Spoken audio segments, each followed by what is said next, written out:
mga kapatid, di ka ba nagtataka? Why you are here? Why are you here now? Why are you here at this very moment? Dahil mahal ka ng Diyos. Pinili ka ng Diyos.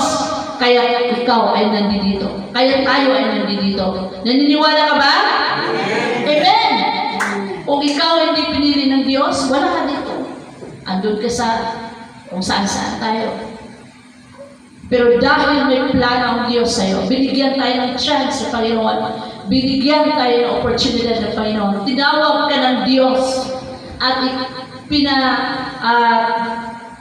dininig mo ang tawag ng Diyos. Hinakbang ni Lord ang mga pamo sa kanyang bahay. Amen? Hallelujah. Salamat sa Panginoon ng ganitong edad, no?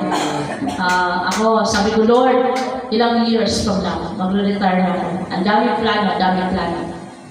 But still, meron isang bagay na gusto kong gawin bago totally na tumanda na uhud-uhud. Gusto ko na magpapatuloy sa gawain ng Panginoon. Gusto ko talaga ng mission works. If God's will, if loloobin ni Lord. Bakit po?